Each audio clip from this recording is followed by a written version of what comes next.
guys, we are at PTS Fab on this shitty, ugly, rainy day. There was no racing going on. Everything got canceled, whether it was for weather reasons or the stupid coronavirus reasons. All racing is pretty much shut down this weekend locally. So figured it was a good time to test out the new injectors that we got from Snake Eater Performance. So we got some 160 pounders. They're going to replace our 1200cc injectors. We've been maxed out at around 20 pounds. Anything over 20 pounds, it maxes out the 1200s. So we're gonna see if we can put these 160s in there. That'll allow us to lower down the fuel pressure a little bit because we've cranked it up trying to get a little bit more fuel out of those 1200s. Now with these 160s, hopefully we can lower that a little bit, make the pump happier, and still have enough fuel for 22 PSI or something like that. We're thinking we're making around 1100 at that, so I don't know how much more we'll put into it. I don't want to strain. It's still stock bottom end. So anyway, we'll dive right into it right now. I'll get these injectors out, get the new ones in, and hopefully do a little bit of tuning and plop it on the dyno. I don't want to waste any time. We got the old injectors coming out already. You guys have seen that a bunch of times. The ones that we got in there are the South Bay fuel injector 1200 cc's. We're gonna be swapping them out with some 160 pound injectors that Snake Eater Performance sent our way. Gonna give them a try. They're really cool, actually. They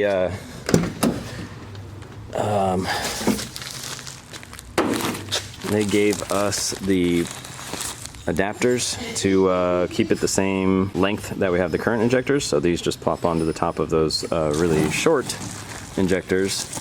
And they gave us the plug adapters that I think go from EV1 to, I don't actually know, EV something else. Not EV1.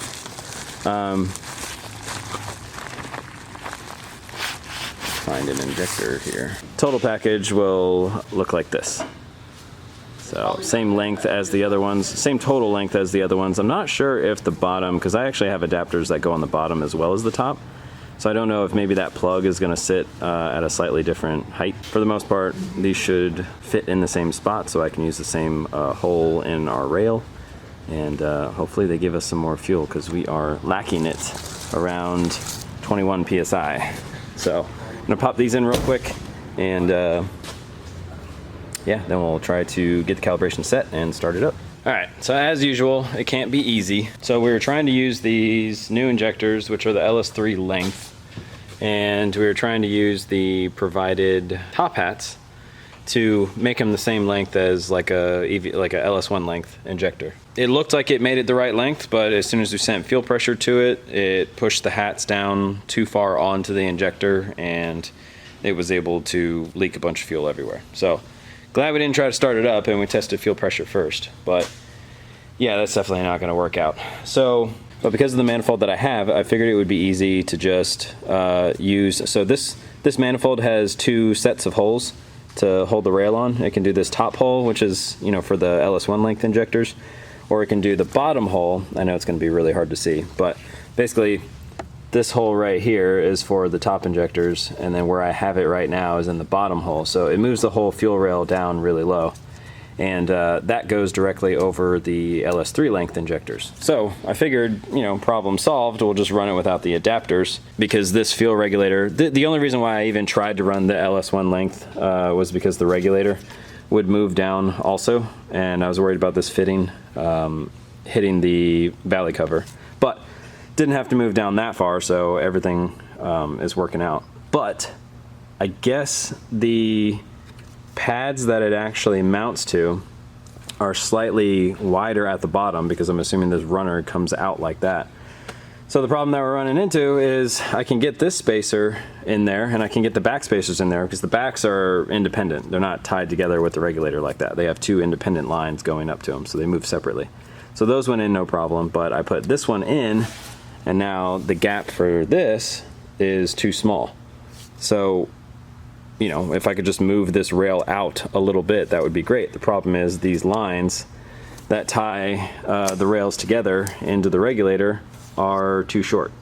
I mean, like, just barely. We're talking like a 1/16 of an inch, but I don't want to put any strain on these fittings or on these lines, because if that were to blow, then it would be fuel, you know, everywhere, all over the engine bay. So Nick and the guys are out at lunch right now, so hopefully when they get back, I can see if he has just a small section of this line so that I can add a little bit of length to this.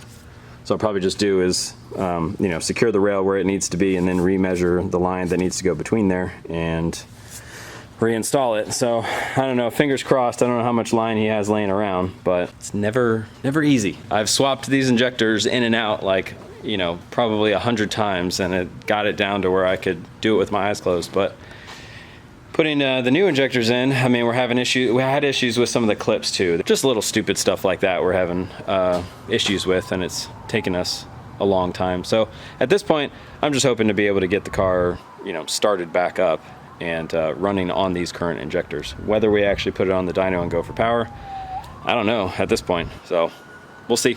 I'll try to see if he's got line. We'll go from there. All right, as usual, Nick saved the day. He had a little piece of line and a new fitting that had the same diameter hose that we needed as push lock, so we just cut the old one off and cut this piece down to size. And so now we were able to get the bolt and the spacer in on both sides. And we primed it, no leaks. So now time to put the calibration in there and see if we can get it fired up.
Hopefully the truck's not too loud. Hopefully you can hear me. Apologize for the noise. I don't want the battery to drain down while I talk through this. So a couple of things are really cool. One, obviously the injectors are running good. You know, I gotta mess with them a little bit more. I'm not sure if I'm using accurate dead times or not. So, you know, the idle's not spectacular, but it's definitely usable. It drives great. Idle is, I just gotta work on it a little bit. But a couple of things that I wanted to do at the same time that I did this was, I've always wanted to make a burnout rev limiter. Robert gave me, you know, a great idea. I didn't realize that we could use virtual switches on there to turn on programs, you know, via CAN, not use inputs and outputs. I didn't realize we could do that. I don't know, for some reason I assumed that it had to use an input and output and you had to use one of those I/O harnesses that plugged into one of the USBs, but that's not the case. So I'm able to assign a function, so say like activate a table or activate a rev limiter, with those soft switches or virtual switches on the dash. So I created a couple of switches that I'll show you here in a second, and one of them is activating a burnout rev limiter. So one of the things that I've been worried about is, as we're now wanting to spin this engine higher because of the converter that we're using and, you know, the turbo, it makes good power up top. I don't want to always have that main rev limiter be what keeps me from going, or what I hit when I do the burnout. So I set a secondary rev limiter at a much lower RPM and made it a little bit softer as well. Pulled some timing out. It's probably going to be kind of noisy and pop and shit and sound kind of cool, but what it's actually doing, we're retarding the timing so that on the way up to the limiter, it's actually killing the power on the motor. So hopefully it doesn't hit it as hard. It doesn't shake the motor like crazy and, you know, kick out another freeze plug or something. So that's one of the features. The second one here, and I'll show you right now.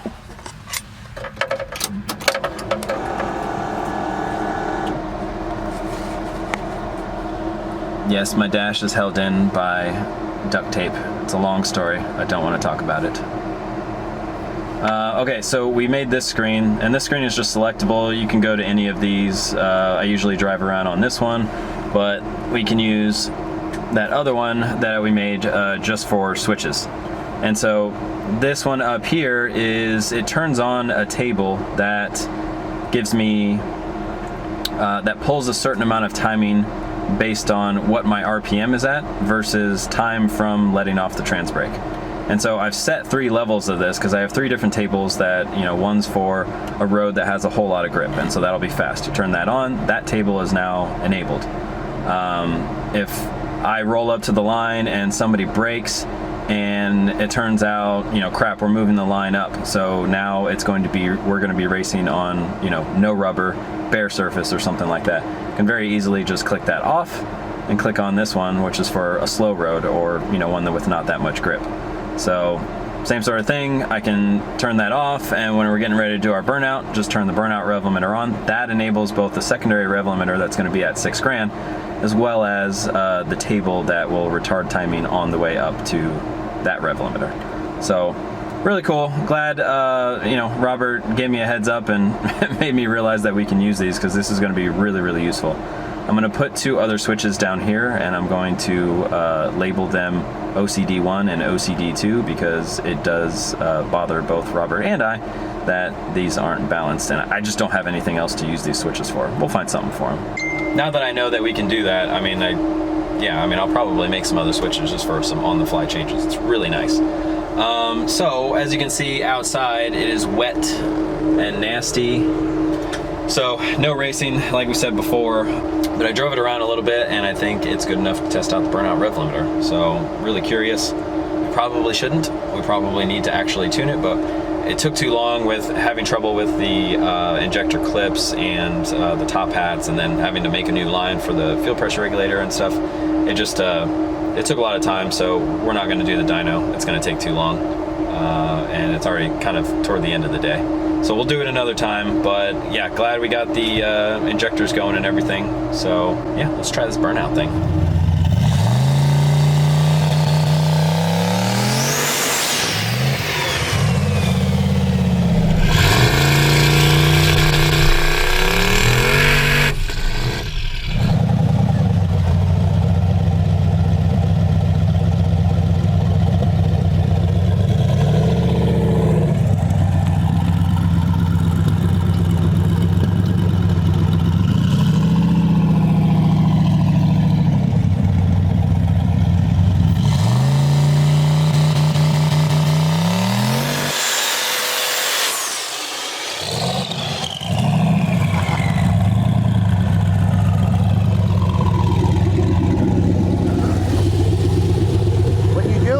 Turn the wheels this way.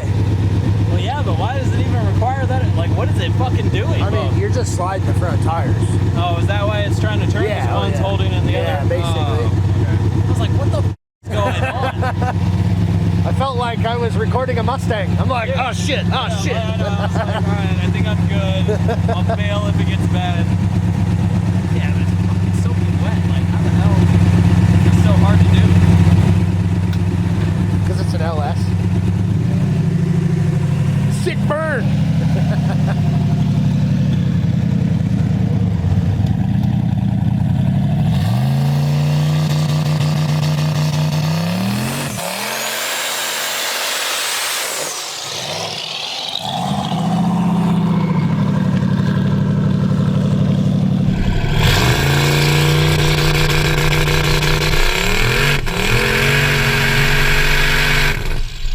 Yeah. Oh my God, what a shit show. I don't know what the hell is going on here. I don't know why doing a burnout is so hard. I guess I've never tried to do it in the rain. I just figured it'd be easy as hell because it's wet. But yeah, the front tires being wet kind of poses a problem too. Anyway, the only thing that was meant to show is that, so you heard it never actually bounce on the limiter. The limiter was set at 6 grand. Normally when I do a burnout, it's sitting there kind of like bouncing on the limiter, and then I have to pedal it and take it off.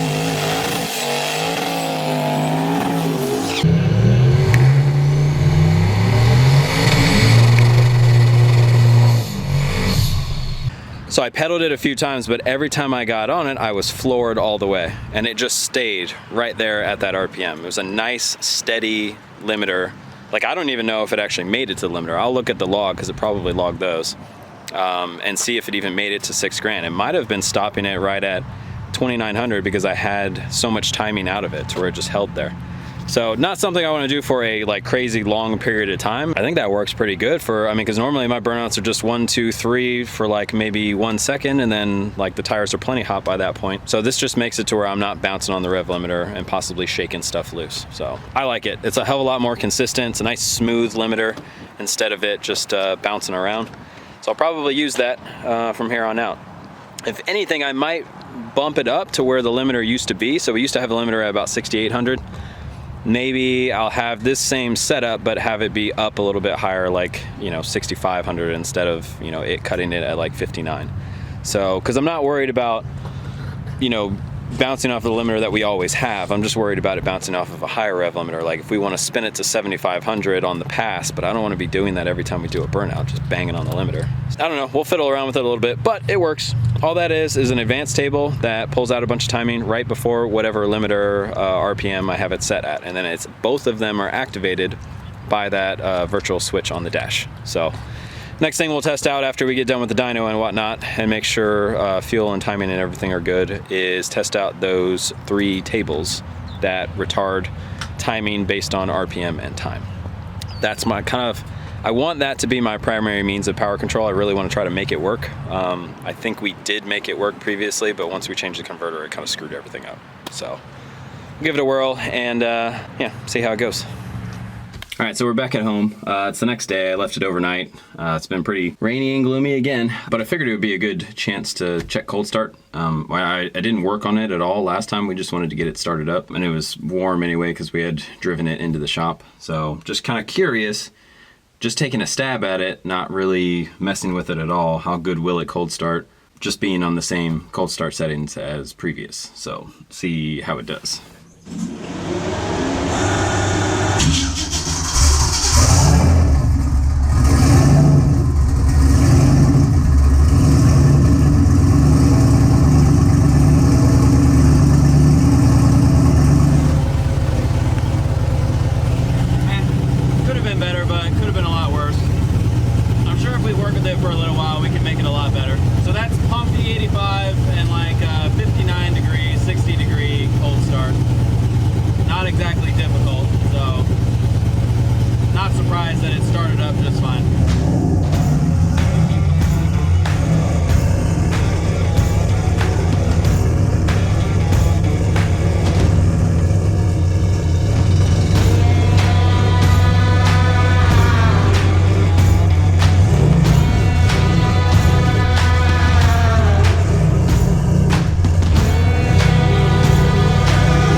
Thanks for hanging out with us. Sorry there was no racing in this video. Hopefully next weekend will be better weather so we can get back to racing.